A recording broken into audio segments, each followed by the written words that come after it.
Olá, minha gente, sou Raíssa, estou de volta com mais um podcast do blog Softball. Não, depois de todo esse intervalo aí, porque a asma não estava me deixando fazer nenhum podcast. Chegando então, primeiro com esse clima, 31 graus e meio aqui em Natal, tá bem quente. E com esse tema, povo brasileiro versus estranhos, né? Uma pesquisa aí mostrou como as pessoas no Brasil separam, né, o comportamento que tem com os conhecidos e os estranhos. E tem umas surpresas, né, nessa pesquisa, né, que a gente tem. Bom, deixa eu começar pelo começo mesmo, né, para dizer que essa foi uma reportagem de Daniele Castro, que a Folha publicou ainda em dezembro do ano passado, né, 3 de dezembro, parece tão distante, né, são 3 meses aí. E o título é: 1 em cada 4 brasileiros não se sente próximo de ninguém, diz estudo. E a imagem, né, que a gente tem, então, de que o brasileiro é simpático e aberto a novas amizades, é menos real do que imaginamos, diz lá a reportagem. Foi um estudo que foi realizado com 1.682 pessoas. As idades eram entre 18 e 77 anos, mas a média, então, ficou de 39 anos e meio, e que aferiu aí que a qualidade da rede de relacionamentos dos brasileiros é baixa. E a insatisfação nas interações sociais, não apenas aquelas das redes na internet, né, ela prevalece. Dando um retrato melhor aqui da pesquisa, né? O sexo eram 46,4% mulheres desse universo pesquisado, 53,6% homens, 51% das pessoas eram pessoas brancas, 46,4% eram pretas ou pardas, ou pretas e pardas, e 2,5% ficavam numa categoria que nem se encaixava nas pessoas brancas nem nas pessoas pretas e pardas.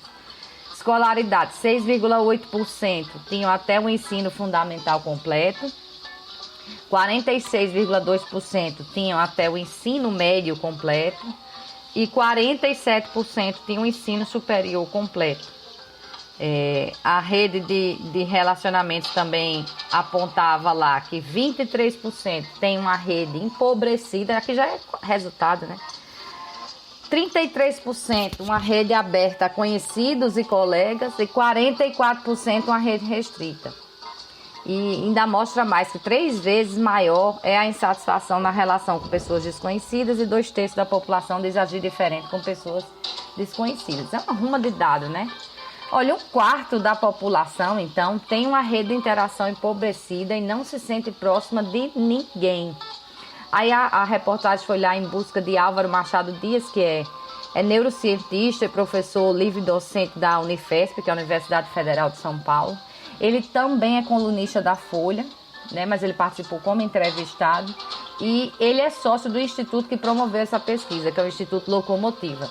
E aí ele disse, vamos abrir aspas: a baixa conectividade interpessoal dos brasileiros e o desconforto no trato com estranhos contrastam com a visão que formamos dos barzinhos, o correto é barizinhos, né? Mas eu disse barzinhos, dos barzinhos lotados, mas não se engane, poucos circulam fora de suas bolhas. E ele ainda completa: a migração das relações pessoais para o ambiente digital não contribui para a formação de laços interpessoais satisfatórios de longo prazo. Então veja, a gente tem muito mesmo essa história. Eu sempre, quando dava aula, comentava isso, quando viajava também, né? Que a gente tem uma capacidade de bater papo fácil, né? O brasileiro, mas parece que a pesquisa aqui tá destruindo essa visão que a gente tinha. Não sei se foi a pandemia que fez isso. Bom, a pesquisa surgiu, e aí foi que me chocou, da tese de que o Brasil possui a maior taxa de ansiedade do mundo. E isso, nas palavras então de Álvaro, que é esse neurocientista, abre aspas, gera uma espécie de normalidade psicopatológica, caracterizada por baixa confiança interpessoal. De acordo com o Latino Barômetro, apenas 5% das pessoas confiam em desconhecidos no país.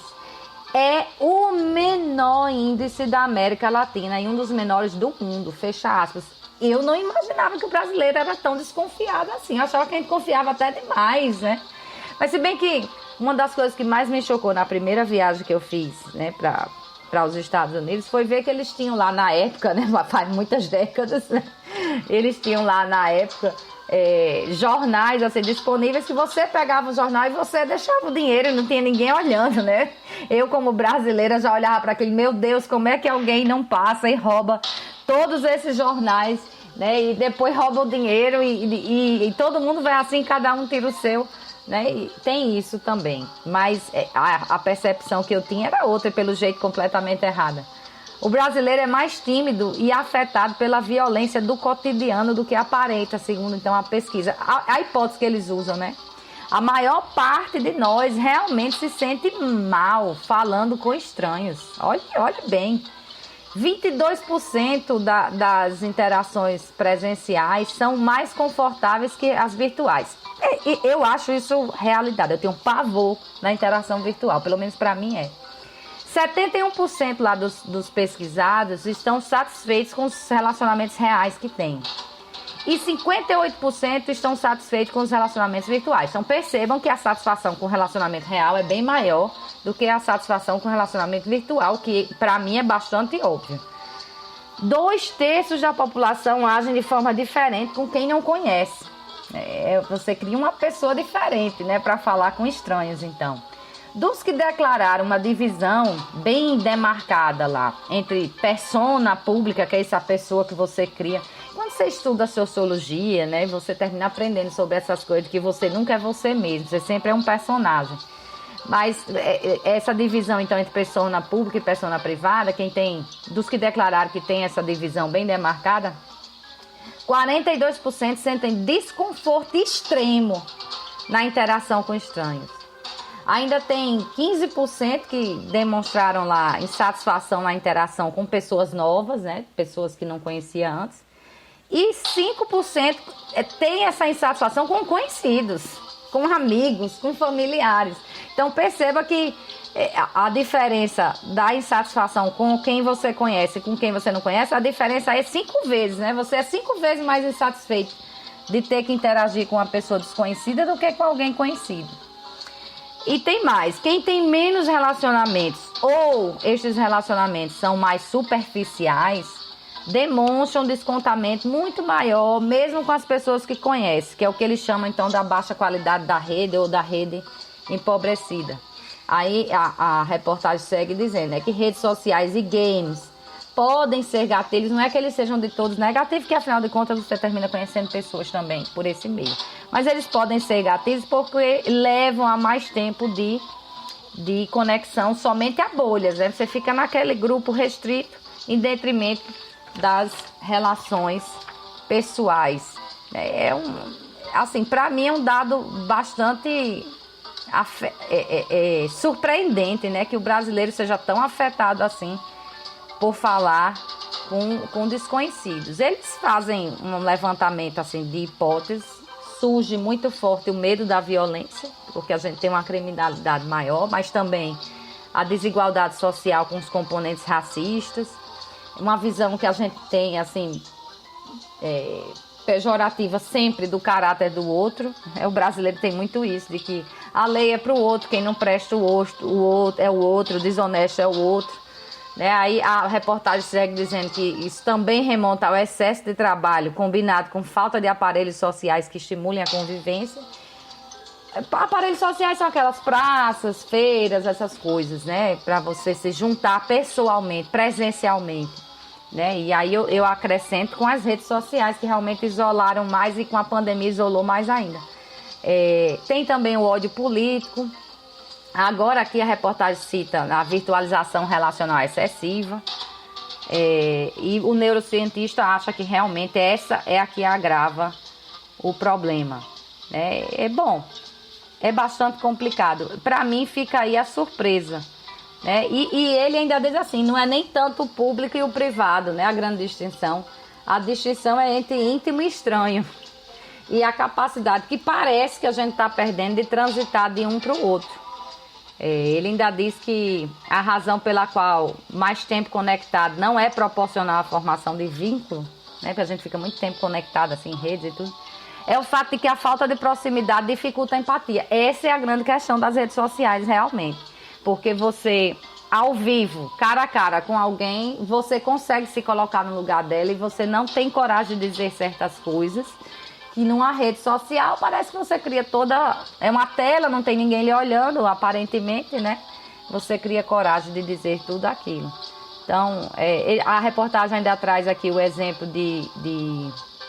de um empresário de 20 anos que trabalha com tráfego pago, né? E ele analisa essa interação e tudo. Ele diz, dá para contar nos dedos meus amigos. Tenho no máximo 3. Fica aí. 3 pessoas em quem realmente ele confia, além da namorada dele. E essas 3 pessoas em que ele realmente confia são todas primos. Então, na verdade, ele só confia nos familiares. Aí só 3 deles, mais ninguém, além da namorada. Aí ele mora com pais, com irmão, diz que tem bom relacionamento, né, e tudo. Que esses laços terminam gerando uma facilidade muito maior de confiar no outro. E segundo ele, acha que ele é a mesma pessoa na vida virtual quanto na real. Mas o que ele tenta fazer a diferença é sobre a vida profissional. E reconhece que tem certa dificuldade para socializar com pessoas que ainda não conhece. Eu acho que esse programa está ficando agravado, né? E principalmente se você olhar para a geração mais nova, o negócio está ficando mais grave do que nunca. Eu canso de dizer aqui, né, que a gente anda nos cantos, as pessoas dão um bom dia, mas pode esperar que uma pessoa que tem ali, no máximo na casa dos 20 anos, ela não vai dar bom dia, se você der, ela não vai responder. É uma dificuldade enorme de interagir. Não estou nem falando de falta de educação, falando de dificuldade realmente de interagir. Então, a pesquisa aí termina demonstrando o que a gente achava, derrubando, né, o mito brasileiro de que o brasileiro é um ser afável, que se comunica bem, mesmo com quem não conhece, estabelece vínculos rápidos de amizade. Não é bem assim, né? Até dentro das relações com pessoas conhecidas, a gente tem muita dificuldade e desconforto. Eu já disse que a gente vai precisar repensar as nossas interações sociais daqui para frente, porque a qualidade caiu muito, né? E à medida que a vida passa, você vai diminuindo realmente as pessoas que fazem parte do seu convívio, a velhice termina levando a isso. E se a gente chegar, então, nessa fase, com relações, já são poucas, que não prestam, aí gerou o conflito de vez, né? Vamos apagar tudo e começar de novo nesse negócio aqui, porque tá difícil demais. Então, temos que repensar. Bom, é isso, né? Espero que vocês tenham gostado desse tema, desse podcast, depois de tanto tempo sem fazer um podcast sobre assuntos variados, né? Deixa aí um bom domingo para todo mundo, uma boa semana. Repensem as relações sociais, né? E tentem manter, então, o convívio, a troca, mesmo com pessoas desconhecidas.